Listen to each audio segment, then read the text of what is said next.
Ich will mit euch in ein Thema hineingehen, weil das wird uns beschäftigen in die kommenden Tagen, und das ist Fasten und Gebet.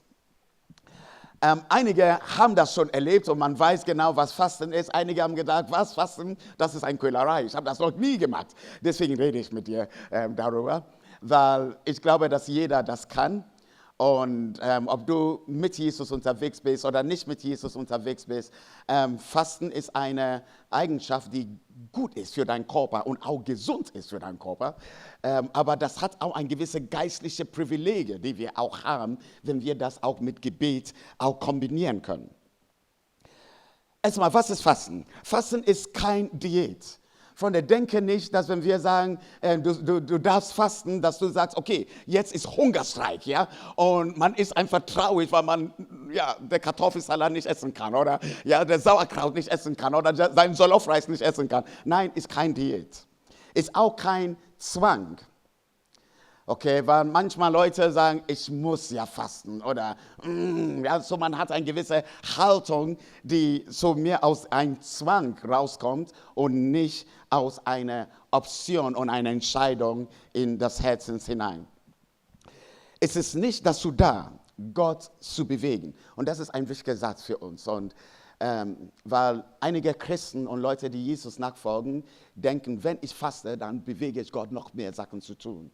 Darum geht es nicht. Was wir können Gott nicht manipulieren mit einem Fasten. Das können wir nicht. Aber was das tut, ist, es bereitet unser Herz vor, Dinge, die Gott vorbereitet hat, in mein Leben zu bewegen. Es bringt so eine gewisse Fokussierung, um das zu empfangen, was Gott vorbereitet hat. Eins weiß ich, Gott hat für jede Person, der hier sitzt, mir zuhört, Gott hat Sachen für dich vorbereitet.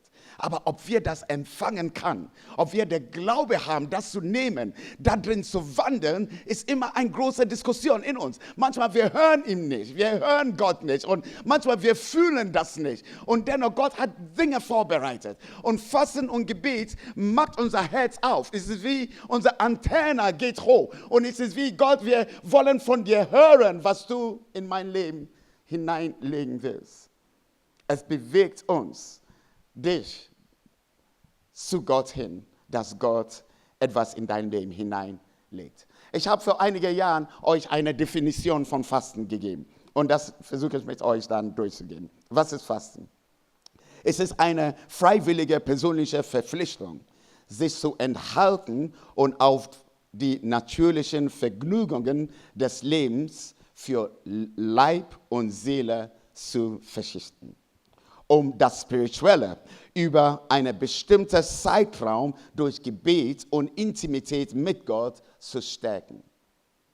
Notiere das Wort, es ist freiwillig. Das heißt, jeder entscheidet, was für ein Fast er machen werde, was für eine Fasten er machen werde. Jeder entscheidet, wie er beten werde, weil es ist wirklich freiwillig. Aber wie es so ist im Leben, manchmal ist es schön, wenn du weißt genau, du bist nicht alleine. Das sind 10 andere Leute, die mit dir fasten. Es ist schön zu wissen, du bist nicht alleine und der Hunger geht nicht nur in deinen Magen alleine. Hey, das sind 100 andere Menschen, die das mit dir machen. Und deswegen als Kirche, wir versuchen solche Zeiten zu komprimieren für uns und dann zusammen unterwegs zu sein. Und der Begriff natürliche Vergnügungen, ja, ist es so breit. So einige sagen, hey, für mich ist Essen, einige sagen, hey, für mich ist meine Zeit. Und wir wissen genau eigentlich, was unsere Seele und unser Leib immer gefuttert werden. Wir futtern das immer wieder. Und manchmal, wenn das nicht da ist, wir spüren das, wir merken das. Letztens, ich habe einen Podcast gehört und der Person sagte in der Podcast, nur das Scrollen ist schon addiktiv. So, Leute nehmen ihr Handy, nicht weil da ein Anruf ist, sondern Scrollen gehört zu einem Prozess des Lebens, um Dopamin zu bekommen. Kennt ihr das? So, ich war erschrocken, als ich überlegt habe. Ich dachte, ja, stimmt. Ich scrolle nur um Sachen. Was ist neu? Was gibt es denn neu? Was sagen Menschen? Und kann das sein, dass ich meine Seele futtere mit Dingen, die eigentlich ungesund sind? In dieser Zeit des Fastens kann man sagen, hey, ich verzichte auf sowas. ich nehme eine Zeit, wo ich statt Scrollen in eine geistliche Gebet mit Gott unterwegs bin. Die Bibel beschreibt Fasten nicht als eine Option. Die Bibel beschreibt Fasten als das gehört dazu, wenn Leute Jesus nachfolgen. Und Freunde, ich weiß genau, das ist das Schwerste. Weil alle von uns, wenn ich sage, wie viele Leute beten, alle Hände werden hochgehen. Ja, ich bete auch. Wie viele Leute sind in der Kirche? Ja, ich bin auch in der Kirche. Wie viele Leute fasten? Weil das ist das Schwerste. Und dennoch das gehört dazu, in das Nachfolgen von Jesus. Und deswegen, Freunde, ich sage, Fasten ist auch eine gewisse Disziplin, die wir üben müssen als Nachfolger Christi. Aber Leute, die auch Jesus nicht kennen, Fasten ist etwas Gesundes, dein Körper kann gereinigt werden. Ihr weißt genau, wie viel wir essen und wie viel Schrott wir essen. Und wie viel ungesunde Sachen wir essen. Und manchmal, das bleibt irgendwo in unser Körper hängen. Und nach einem dritten Tag des Fastens, in den vierten Tag hinein, unser Körper sucht eine Erneuerung, weil der Körper bekommt nicht, was das will. Und der Körper fängt an, Dinge in dein Leib, in dein Organ wirklich zu bearbeiten. Leute, ihr könnt das selbst googeln. Ja? Gib mal das rein in ChatGPT, was die Auswirkung vom Fasten ist. Und bitte geistliche Sachen zur Seite, nur gesundheitlich. Und deswegen, auch wenn du Jesus nicht kennst, ich will dich ermutigen, mit uns unterwegs zu sein, um das zu schmecken, was Gott tun kann. Und das mit einer Kombination mit Gebet, das ist Next Level. Weil das heißt, du machst deinen Geist noch stärker. Es ist nicht nur, mein Körper soll gesund sein, sondern mein Geist soll etwas von Gott empfangen. In Matthäus 6 und 16, Jesus sprach selbst von Fasten und er sagte, wenn ihr fastet, da ist irgendwie ein gewisser Benehmen. Tu das nicht so öffentlich wie die Heuchler, die manchmal sich so benehmen, nachlässig gekleidet und damit einfach Leute zu zeigen, hey, ich faste. Dass sie eine gewisse Bewunderung eigentlich bekommen. Sondern wenn du das tust, in Vers 17 und 18, er sagt, tue das in der Stille. Tue das mit einer gewissen Demut. Tue das mit einer gewissen Abmachung mit deinem Papa im Himmel.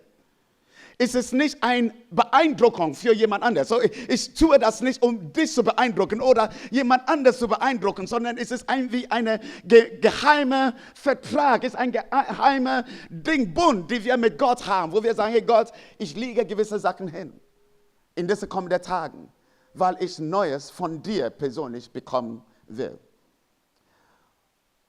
Und deswegen, was ich normalerweise mache in einer Fastenzeit, ist, ich schreibe gewisse Gebetsanliegen auf für mich selbst.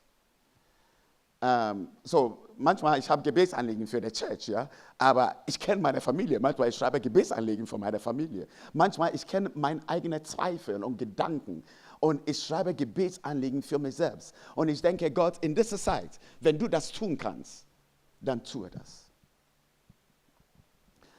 So, wir werden nicht nur fasten als Church, sondern wir werden auch eine Zeit des Gebetes haben. Einige kennen das, fast jeden Morgen, wir kommen zusammen um 6:15 Uhr, ja, für die Frühaufsteher, sag mal Amen. Ja, für die Spätaufsteher, sag mal, oh, genau. So geht es mir auch. Ich bin nicht jemand, der gerne früh aufsteht, aber ich habe das in den Jahren trainiert, um das machen zu können. Und ich weiß, für einige ist es immer noch ein Kampf, so früh aufzustehen, um 6:15 Uhr. Und deswegen, der Kamera ist aus beim Zoom, weil die Augen ist auf und halb zu. Ist auch okay, Hauptsache man ist dabei. Gebet, Freunde, ist auch eine Sache, die Gott nicht bewegt, sondern Gebet drückt der Last unserer Seele aus zu Gott. So, jeder hat eine Seele und manchmal unsere Seele ist belastet. Manchmal ist es unser Geist, der verflocken ist mit der Sturm des Lebens. Und Gebet ist die Möglichkeit, wo du mit deinem Papa zusammensitzt. Wo du sagst, Papa, mir geht es wirklich jetzt so. Ich fühle das und das und das. Hey, ich weiß, das gehört nicht zu meinem Leben. Ich brauche eine Veränderung. Da fängt schon Gebet an. Und deswegen, jeder von uns kann beten. Und ich will euch inspirieren in dieser Woche, wenn du die Gebete nicht aussprechen kannst, schreib das mindestens auf. Weil wenn Gott das antwortet, dann er will dir zeigen, dass er real ist, dass er antworten kann, dass er Dinge in deinem Leben bewegen kann. Und deswegen ist es gut, solche Gebete dann aufzuschreiben. Aber da ist eine besondere Sache mit Gebet.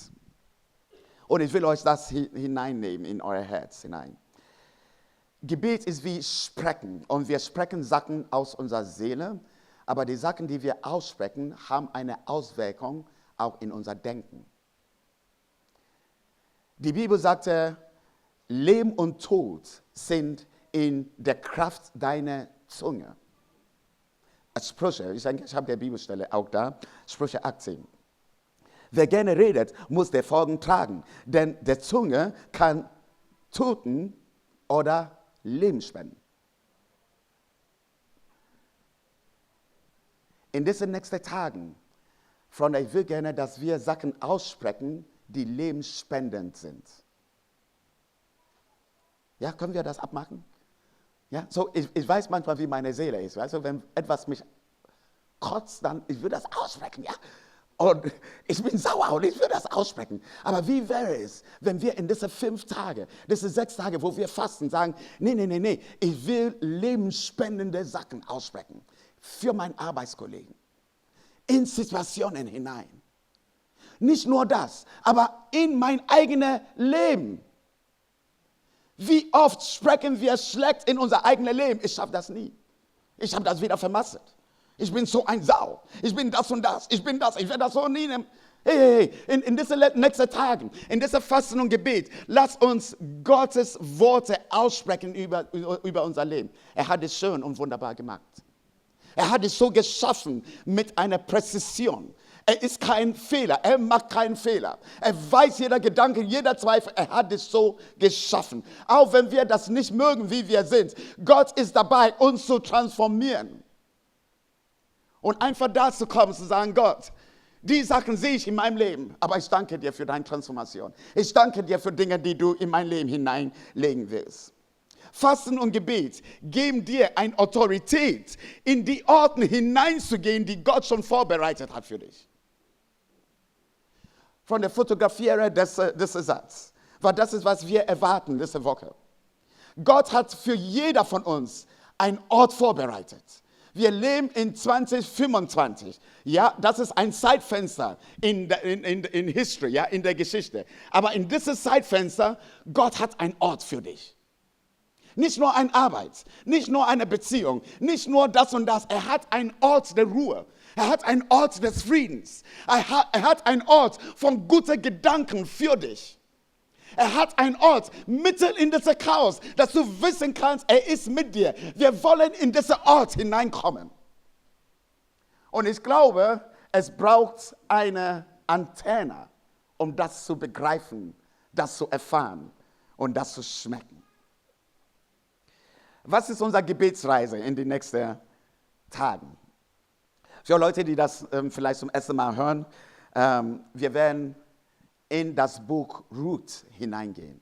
Ruth war eine Frau, die sehr viel erlitten hat, sehr, sehr viel. Und die Schwiegermama auch, noch schlimmer, sie hat ihre 2 Söhne verloren. Und Ruth war die Schwiegertochter.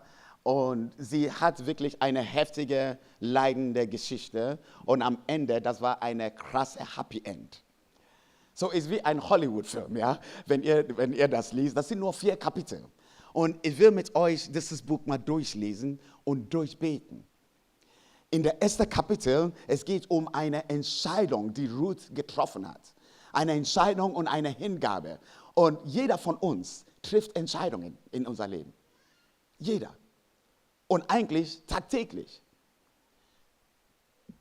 Wenn ich ehrlich bin, einige von uns sind, wo wir heute sind, basiert auf Entscheidungen, die wir getroffen haben. Dein ganzes Leben, wo du bist, der Ort, wo du bist, ist manchmal basiert auf die kleinen Entscheidungen, die du in deinem Leben getroffen hast. In dieser Geschichte, wir werden spüren, wie Gott so eine Frau bewegt hat, nicht nur eine Entscheidung zu treffen, sondern auch eine Hingabe zu der Entscheidung. Das fehlt mir manchmal, ja. Manchmal ich sage ja, aber der Hingabe dazu ist doch eine zweite Sache, ja. Aber Ruth hatte so eine Hingabe zu dieser Entscheidung. Das wird morgen sein, okay? Wir werden dann hineingehen. Wie machen wir das praktisch? So, jeder darf das lesen, die erste Kapitel. Und wir werden eine Zeit haben in Zoom, wo Leute ihre Gedanken auch mitteilen können. Was hat Gott mit mir gesprochen zu Entscheidungen und Hingabe? Der zweite Tag, das ist Dienstag, wir werden über die Gnade und Gottes Versorgung sprechen. Das ist auch in diesem Text dann zu lesen. Dritter Tag, wir werden über Hingabe und Vertrauen. Vertrauen, wenn wir merken, es läuft nicht, wie wir so denken. Vertrauen, wenn wir merken, wir geben ein Fleiß hinein, aber was rauskommt, ist nicht, was wir erwarten. Da hat Ruth einiges erlebt. Und wir werden das im Gebet dann tragen. Und in Kapitel 4 geht es um den wahren Erlöser, der Person, der Ruth gefunden hat und hat gesagt, hey, du sollst meine Frau sein. Ja, das ist wirklich ein Happy End und Ruth wurde wirklich gesegnet. Und in Tag 5 werden wir einen Rückblick haben in das Neue Testament hinein, was das für uns bedeutet. Seid ihr am Start? Auch wenn du nicht fasten kannst, ja, so einige gesundheitlich, das geht gar nicht, ist auch okay. Lass uns mal zusammen beten. Wenn du kannst, bitte aufstehen um 6 Uhr. 6:15 Uhr geht's los, okay? 6 Uhr und 6:15 Uhr geht's los. Und wenn du kannst, ich will dich herausfordern, in ein Fast hineinzugehen, die dich ein bisschen herausfordert. So, ich begleite oft das Menschen im Fasten und wenn du nie gefastet hast, dann, ich sage wirklich, bitte tue nicht 5 Tage nur Wasser. Ja, es ist manchmal eine Quälerei für dich. Starte mit 24 Stunden. Gehe dann auf 48 Stunden. Gehe dann auf 36 Stunden. Okay? Und mach das Stück für Stück für Stück für Stück, um da reinzukommen. Es ist wichtig, nicht nur sofort Vollgas zu geben, auch wenn wir Fasten beenden, auch nicht Vollgas, dein ganzes Drum und alles, was du verpasst hast in der Woche, reinzufressen. Nein, du wirst dann Probleme haben im Magen. Aber da werden wir euch da auch begleiten, wie wir der Fasten auch brechen werden. So, wie kannst du dich vorbereiten? Letzte Gedanken. Ist erstmal eine Entscheidung zu treffen, was für ein Fass will ich dann machen. Vielleicht eine Entscheidung mit einem Freund zu treffen. Ich weiß, einige werden 5 Tage fasten mit Wasser. Einige werden dann ein Danja-Fass machen, das ist mit Gemüse und alles Mögliche. Einige werden sagen, hey, ich mache Fasten von was anderes. Ist alles legitim. Mein Gedanke ist, fordere dich ein bisschen heraus. Okay, tue nicht etwas, die in deiner Comfortzone ist. Du kennst dich selbst. Du kennst dich selbst. Fordere dich selbst heraus, weil dadurch du forderst deinen Körper in einen Next Level hinein, in eine Form der Reinigung und dein Geist hat mehr Zeit, mit Gott Sachen zu empfangen. Das Zweite ist, eine Atmosphäre zu schaffen, die das einfacher macht für dich. So, wenn du fasten willst und dein Kühlschrank ist voll, glaub mir, du wirst 100-mal deinen Kühlschrank auf und zu machen. Okay, ist legitim, weil dein Gehirn sagt, ich muss beten, aber dein Hand geht sofort zum Kühlschrank und macht das auf und guckt und riecht und sagt, oh ja, ich muss noch beten. Ja? So wird das sein. Und deswegen, der Atmosphäre ist auch wichtig für dich, dass es leicht ist, in ein Fasten und Gebet hineinzukommen. Praktisch gesehen ist es gut, zu wissen, wo du in der Bibel lesen wirst. Vielleicht welche Ecke in dein Zimmer willst du beten. Einige von euch beten fast jeden Tag. Vielleicht ist es gut, einen anderen Ort zu haben in euer Wohnzimmer, wo ihr beten würdet. Letztens hat jemand gesagt, hey, ich will gerne auf die Knie beten. Wieso? Es ist eine andere Form des Konzentration, wenn man auf die Knie betet. Einige werden sagen, hey, ich will so und so beten in meinem Wohnzimmer. So, vielleicht was anderes in die nächsten Tagen und eine Atmosphäre zu schaffen, dass wenn du aufstehst, dass es einfach ist, im Gebet zu gehen. Auch am Ende des Tages. Wir beten nicht nur morgens, aber wir beten den ganzen Tag rüber. Vielleicht gewisse Sachen zu machen. So, ich habe eine Kette von meiner Mama. Okay, das ist eine Goldkette mit einem großen Kreuz drauf. Ja, sehr, sehr teuer. Sie hat das selbst designt und alles für mich. Und in jeder Fastenzeit, ich trage das.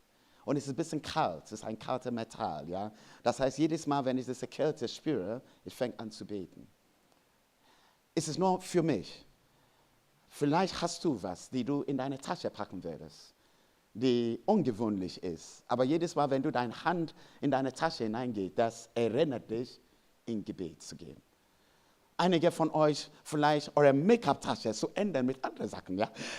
Dass wenn ihr eure Make-up-Tasche aufmacht, sagt, oh, es ist gut zu beten, ja, um in der Ebenbild Gottes hineinzukommen. Ihr versteht, was ich meine. So praktisch der Atmosphäre zu schaffen, dass Gebet wie immer wieder eine Erinnerung sein wird für uns. Drittens ist das Wort Gottes zu lesen, weil das ist das A und O, sonst ist nur ein Hungerstreik.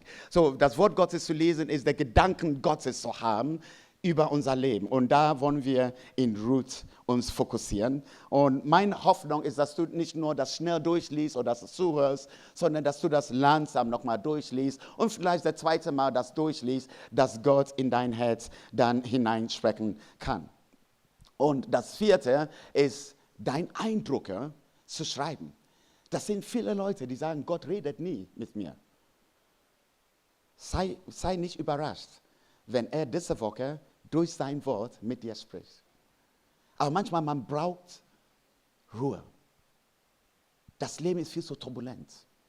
Und manchmal wir lesen die Bibel viel zu turbulent und schnell, ich habe das abgelesen. Nee. Finde diese Zeit der Ruhe. Weil Gott liebt dich so sehr, dass er mit dir reden will. Und glaub mir, sogar er kann Steine benutzen, um mit uns zu reden, weil er uns liebt.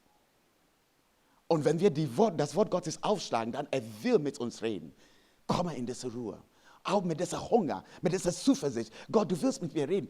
Sag was in meine Situation hinein.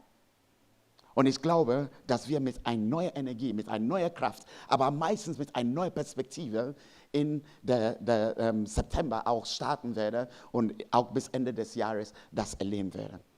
So praktisch, wir haben einen QR-Code, auch einen Zoom-Link, den wir schon rausgeschickt haben. Wenn ihr in unser Broadcast seid, dann das ist schon in der Broadcast drin.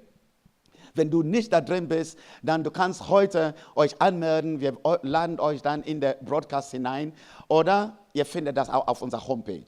Okay, heychurch.de, da ist auch der Link drin. Schickt das weiter, lade Leute ein, mit uns zu beten um 6:15 Uhr bis 7 Uhr. Ich habe hier gewisse Zettel hier ausgedruckt. Das ist ein Handout zu Fasten und Gebet. Wir machen das, so meine Frau und ich machen das über Jahre, ja, so über 20 Jahren, dass wir das jedes Jahr machen. Und mit euch als Church, wir haben, seit wir begonnen haben, das jedes Jahr gemacht. Und wir haben hinten Fragen gesammelt, die wir ständig hören über die Jahre, über Fasten und Gebet. Okay, ist auch in unser Broadcast drin. Du kannst das aufmachen und vielleicht kriegst du Antworten. Und wenn du keine Antworten bekommst, dann schreib uns einfach eure Fragen zu diesem Thema. Wir haben nicht so viel Zettel mit, aber ich weiß, einige Leute sind digital nicht so stark unterwegs. Deswegen habe ich noch einiges gedruckt. Ihr könnt das fotografieren und das mitnehmen. Oder dann wird das dann online dann sein für uns. Freunde, was ist unsere Zuversicht in diesen nächsten Tagen? Erstens, ich glaube, dass in dieser Gebets- und Fastenzeit, in diesen 5-6 Tagen, Gott wird uns transformieren. Von innen nach außen. Weil Ruth war eine Mädel, die Gott transformiert hat. Bevor Gott dir Segen geben kann, um diesen Segen zu tragen, er will erstmal dein Herz vorbereiten. Freunde, hör mir sehr gut zu. Leute beten für Gottes Segen, aber beten nicht für Gottes Transformation. Gottes Segen kann dich schaden, wenn diese Transformation deines Herzens nicht da ist. Mein Gebet ist, dass Gott unser Herz so transformiert, dass wenn er uns was gibt, dass wir der Weisheit, das Geduld und das Know-how haben, das zu tragen. Ob das Beziehungen sind, ob das Arbeit ist, ob das Dinge, die er uns segnen will, eine Wohnung, egal was das ist. So, er will uns das Fundament geben, um das zu tragen. Und deswegen das A und O über diese Zeit des Fastens und des Gebets ist, dass unser Herz so transformiert werden, um Jesus ähnlicher zu werden. Und Leute, wenn ihr mit mir unterwegs seid, dann lasst uns das vor Gott schreien. Nicht nur für dich, sondern jeder Person, die du kennst in dieser Church. Wir brauchen das. Wir brauchen das. Wieso? Ich weiß, Gottes Segen ist schon da. ist schon da für dein Leben, für mein Leben. Aber ich brauche das Herz, um das zu tragen. Und wir werden in Orten hineingehen, die Gott schon vorbereitet hat für uns. So, das ist das A und O von unserer Fasten- und Gebetszeit in den nächsten Tagen. Amen. Seid ihr ready? Kühlschrank ist nicht ready, das weiß ich. Kühlschrank ist nicht ready. Mein Kühlschrank ist auch nicht ready. Aber heute Abend muss ich so, ja, ein bisschen aufräumen. Josie hat was Cooles gekocht, weißt du? Ich muss das sagen. Sie hat was Tolles gekocht letztens. Und ich war so oft unterwegs in den letzten Tagen, ich hatte keine Zeit, das zu essen. Und ich musste gestern denken, die ganze Zeit, wann schaffe ich das zu essen, bevor wir mit der Fasten- und Gebetszeit anfangen. Ja, das liegt noch vor mir, das schnell wie möglich zu essen, bevor wir starten. Aber meine Hoffnung ist, dass Gott meine Seele, meinen Geist neues Essen und frisches Wasser gibt. Und für jeder von uns. Hey, wie cool, dass du heute eingeschaltet hast und mit uns in dieser Celebration dabei warst. Wenn du das Ganze mal live und vor Ort erleben möchtest, dann komm einfach jeden Sonntag um 11:30 Uhr in den Bürgersaal Wandsbek. Wenn du wissen möchtest, was du als nächstes tun kannst, dann folg uns einfach auf unseren Social-Media-Plattformen wie Instagram. Alle weiteren Links und Infos findest du unten in der Bio.